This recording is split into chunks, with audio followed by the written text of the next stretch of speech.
play opens at the Duchess's palace in Malfi. Honest Antonio, the Duchess's steward, a kind of PA to the Duchess, has just returned from France and he's been totally bowled over with France. The French king, he says, in order to get his court into what he calls a fixed order, has quit the royal palace of sycophants, kind of arse-lickers, and pandas. The pandas have all gone. No, not that kind of panda. Pandas, as in pandas, not pandas, pandas. Is that a bit much? No, that's fine. Carry on. Yeah, right, okay. So, because the French king, right, believes that a court should be the perfect place that replenishes the land like a silver fountain, worrying that if by some chance a cursed example, that's a person, a cursed person, poison it near the head, then death and disease through the whole land spread. Oh look, here comes Bosola, the court gull. He's always moaning about everything. Indeed, says Antonio, he rails at those things which actually he really wants. He would be as lecherous, covetous or proud, bloody or envious as any of those people that he goes on about so much. Oh my word, there's the cardinal. What's going on? Bosola is really angry with the cardinal. I fell into the flipping galleys in your service where 2 years together all I had to wear was 2 towels instead of a shirt with a knot at the shoulder after the fashion of a Roman. What's up with you? Antonio says. And Bosola says, well, he and his brother are like some plum trees that grow crooked over standing pools. They're rich and overladen with fruit, but none but crows, pies and caterpillars feed on them. Oh, I wish I could be one of their flattering pandas. I would hang on their ears like a horse leech till I were full and then drop off. Oh, go away, leave me. I knew that fellow. He was 7 years in the galleys, the slave ships, for a notorious murder. And you know what? Some people thought that it was the cardinal that had suborned it. It's a great pity that he's been that neglected. He's very valiant, you know, but this foul melancholy of his, this kind of temper, will poison all his goodness. So then there's a scene where Ferdinand appears and he's with all the kind of lads from the court, and it's a bit of what might be called locker room talk, I guess. It's all about sex and weapons and swords and horses and all of that kind of innuendo. And they're all kind of joking about it, and it's like, he reels from the tilt often enough. And Ferdinand goes, why are you laughing? I'm not laughing. Methinks that you courtiers should be my touchwood. You should take fire when I fire, laugh when I laugh, even if it's not very funny. So the atmosphere changes a little bit, because Ferdinand is absolutely determined to have absolute power over these blokes. So enter the cardinal, Ferdinand, the Duchess, and her servant Cariola. Delio asks Antonio what the cardinal's like. What's that cardinal? I mean, his temper. They say, don't they, that he's really good at gambling and plays lots of tennis and dance, and he's always flirting with all the ladies, and he fights lots of gets involved in loads of fights. And Antonio says, well, yes, sometimes he's all right. Some flashes hang superficially on him. But you've got to watch him. You've got to observe his inward character, because really he's quite a melancholy churchman. Whenever he smiles, the spring in his face is nothing but the engendering of toads.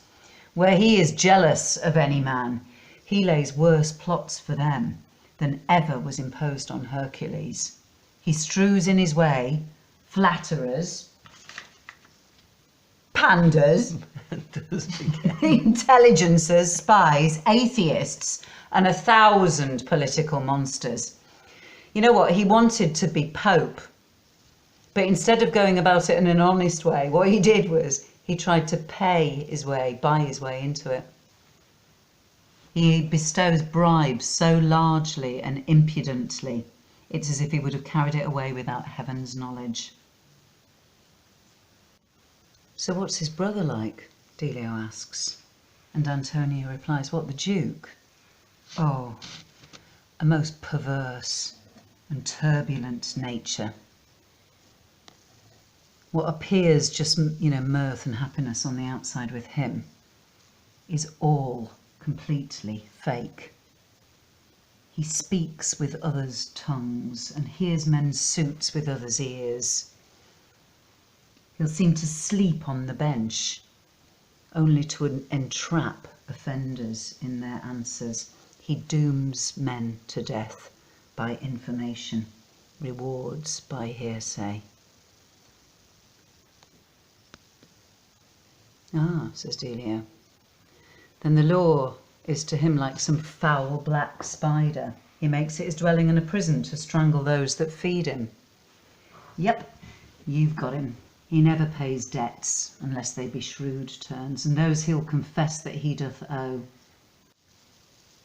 But for their sister, oh my God, the right noble Duchess, I tell you, when she speaks, it's such an absolute joy to listen to her. She's so full of rapture that when she stops talking, you'll just long in wonder that she wasn't so kind of humble and, kind of self-effacing. Because when she looks at you, she throws upon a man so sweet a look that honestly, if you were dead, you'd just stand up and start dancing a galliard. In that look, in her face, there speaketh so divine a countenance, as cuts off all auspicious and vain hope.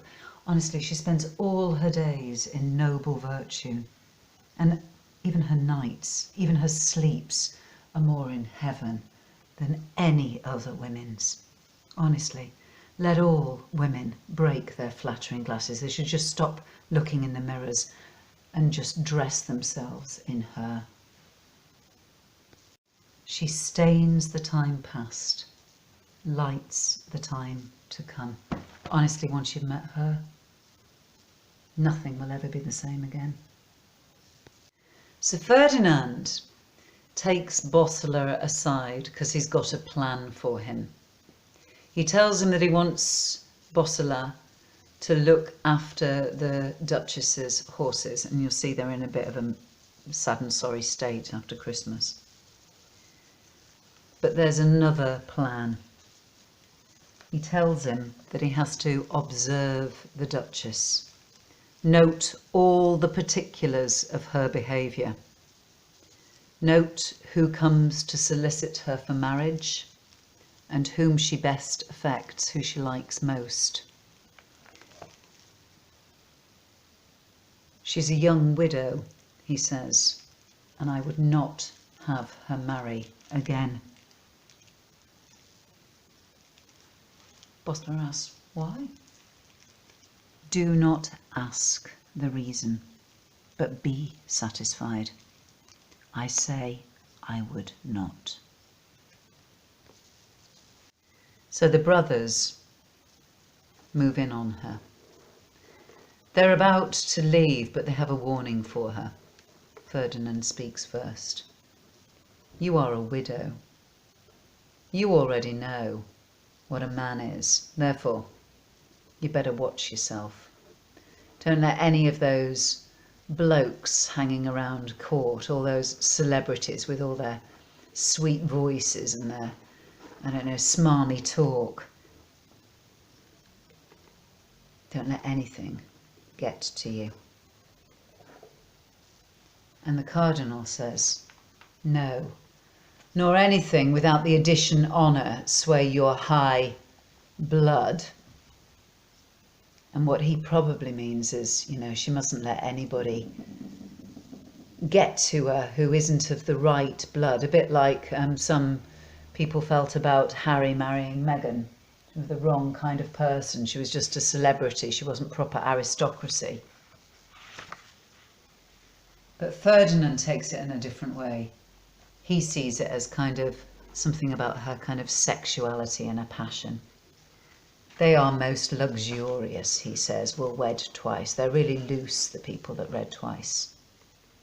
Their livers are more spotted than Laban's sheep. And she retorts, oh, for God's sake, diamonds are of most value, they say, that have passed through most jewellers' hands. Whores, by that rule, are most precious. Will you hear me? She says. I will never marry.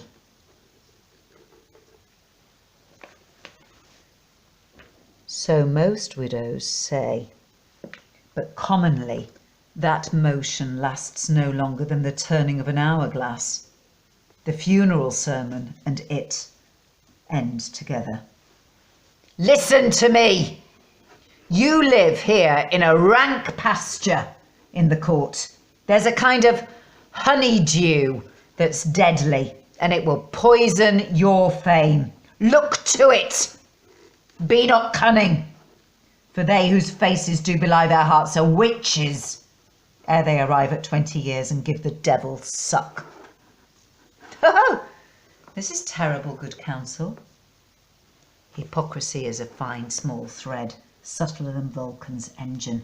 Your darkest actions, I tell you, nay, your privatest thoughts will come to light.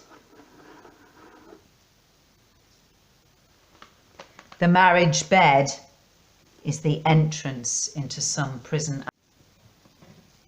You may flatter yourself and take your own choice. Privately be married under the eaves of night. Yes, you might think it the best voyage that ever you made. But observe, such weddings may more properly be said to be executed than celebrated. Yes, says the cardinal, the marriage night is the entrance into some prison. Fare you well. Wisdom begins at the end. Remember it.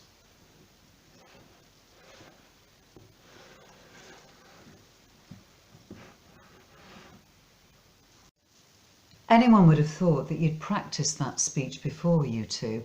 It came so roundly off. You are my sister, but this is my father's poniard, and I would hate to see it look rusty. You better watch yourself. A visor and a mask are whispering rooms that were never built for goodness. Fare you well. I know how you women like that part, which, like the lamprey eel, never has a bone in it. Excuse me? No, I mean the tongue. Variety of courtship. Farewell, lusty widow. Am I supposed to be bothered by this? God, if all my royal brothers were lying in my way unto this marriage, I would just step all over them. And even now, even in this hate, just like men in great battles when they realise that we're in a really dangerous situation, have achieved almost impossible actions, I've heard soldiers say, so I, because of these frights and threatenings, I'm even more determined to have a go at this dangerous venture. Puh! Let old wives report I winked and chose a husband. Cariola? Cariola, to thy known secrecy I have given up more than my life, my fame, my reputation. Don't worry, both shall be safe. I will conceal this secret from the world as warily, as carefully as those that trade in poison keep poison from their children. Thank you, I believe it. Is Antonio come? He's waiting for you. Good dear soul, leave me, but place yourself behind the arras where you may overhear us. Wish me good speed, for I am going into a wilderness where I shall find nor path nor friendly clue to be my guide.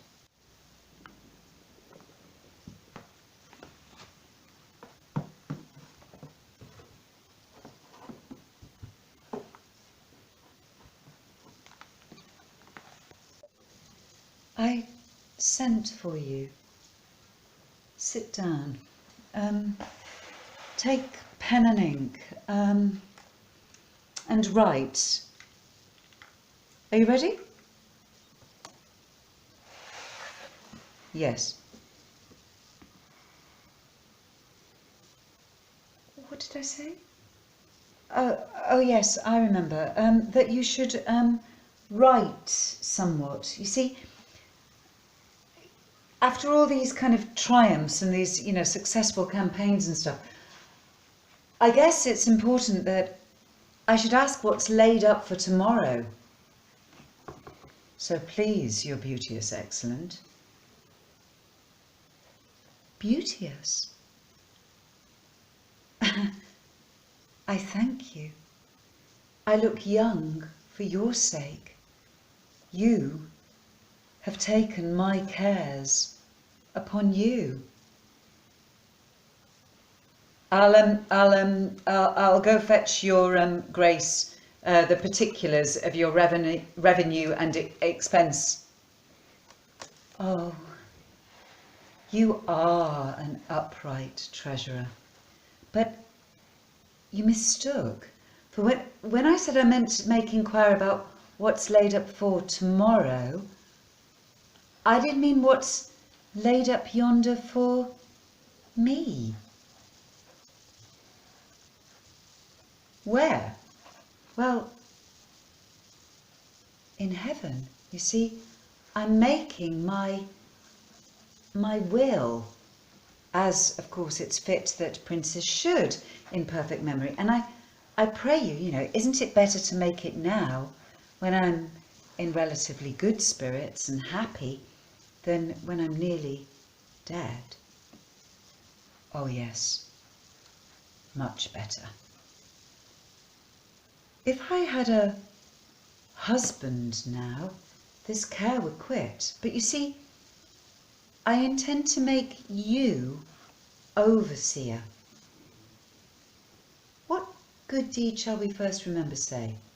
Well, you best make sure that your husband is well provided for. Give him all. All?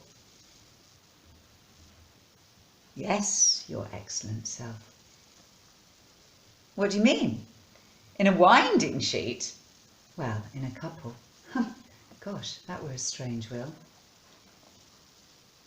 It would be most peculiar if you had any thoughts of not getting married, if there were no will in you to marry again. What do you think of marriage? Well, I wouldn't like to say. Pray, let me hear it. Well, I suppose if a man never married, then they'd never have any children, and they'd never have the delight of thinking about the little child kind of riding a cocker horse upon a painted stick, or him chattering like a taut starling. Oh,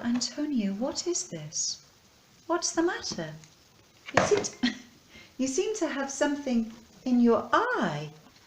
Here, use my ring to it. They say it's very sovereign. It was my wedding ring, and I vowed never to part with it, but to my second husband. Well, you've parted with it now. Yes, to help your eyesight. You have made me stark blind. How? Oh, there is a saucy and ambitious devil is dancing in this circle. Well, remove him. How? Well, look, your finger may do it. Is it fit?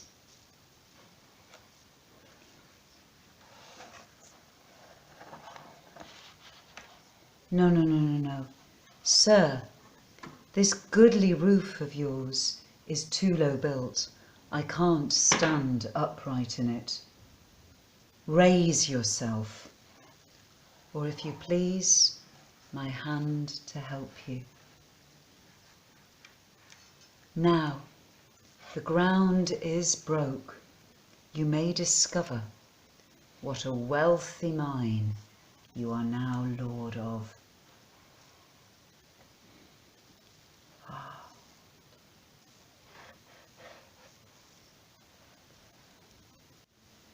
The misery of us that are born great. We are forced to woo because none dare woo us. And as a tyrant doubles with his words and fearfully equivocates, so we are forced to express our violent passions in riddles and in dreams, and leave the path of simple virtue, which was never made to seem the thing it is not. Go, go, go brag, you have left me heartless.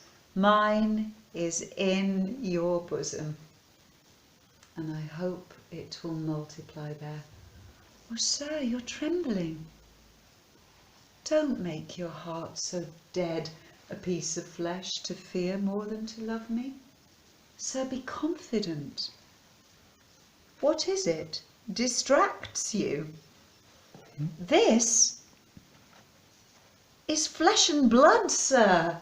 'Tis not the figure kneels in alabaster at my husband's tomb. Awake, awake, man. Look here, I do put off all vain ceremony, and only do appear to you a young widow that claims you for my husband, and like a widow I do but use but half a blush in it. Here, being now my steward, here upon your lips, I sign your quietus est.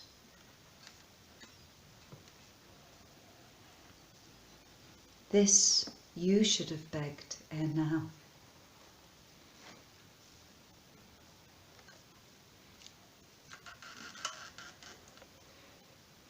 But for your brothers, oh, don't think of them.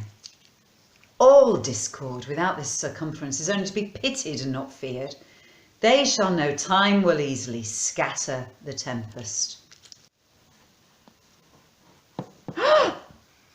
Oh, don't be frightened, don't be frightened. This woman is one of mine. Yeah, she's of my council. I've heard say that a contract in a chamber, proverba di presente, is absolute marriage. Now then, how can the church bind faster? We now are man and wife, and 'tis the church but must echo this. Maid, stand apart. I am now blind. I want you to lead me by the hand to the marriage chamber.